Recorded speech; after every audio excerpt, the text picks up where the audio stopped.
আসসালামু আলাইকুম রহমতুল্লাহ। আমরা দেখা যায় বাংলাদেশে এসএসসি অথবা এইচএসসি এবং অনার্স শেষ করার পরেও কিন্তু আমরা অনেক সময় অ্যাংজাইটিতে থাকি। আমি এখন আমার মাস্টার্সটা কোন সাবজেক্টে করব।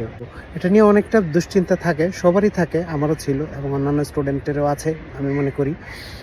এর পিছনে আসলে কারণটা কি? এর পিছনে একটা কারণ হলো যে আমাদের বাংলাদেশে একদম লেভেল নার্সারি থেকে নিয়ে একেবারে অনার্স লেভেল পর্যন্ত আমাদের প্র্যাকটিক্যাল বেসড কোনো পড়াশোনা বাংলাদেশে খুব একটা হয় না। আপনি রিসার্চের কথা বলেন, এর জন্য অ্যাব্রোডে যেতে হয়। বিজনেস নিয়ে ফিল্ড অনুযায়ী আপনি আপনার নিজস্ব ফিল্ডে কাজ করবেন, সেটা হয়ে ওঠে না। এর পিছনে কারণ হলো যে আমরা ছোট সময় থেকে পড়াশোনাটা হয়ে আছে থিওরিক্যাল বেসড, প্র্যাকটিক্যালটা খুবই কম।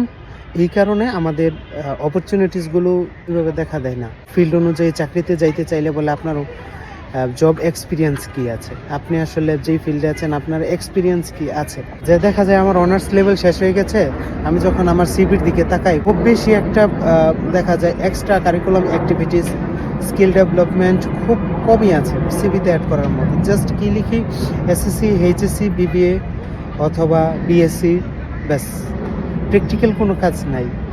এর ঠিক অপোজিটে আমরা যদি অ্যাব্রোডের কথা চিন্তা করি, যেহেতু আমি মালয়েশিয়াতে স্টুডেন্ট ভিসা এবং মালয়েশিয়াতে একটা লম্বা সময় ধরে পড়াশোনা করছি, অধিকাংশ মালয়েশিয়ানরা কিন্তু আপনার ও লেভেল শেষ করার পরে খুব বেশি একটা পড়াশোনা করে না।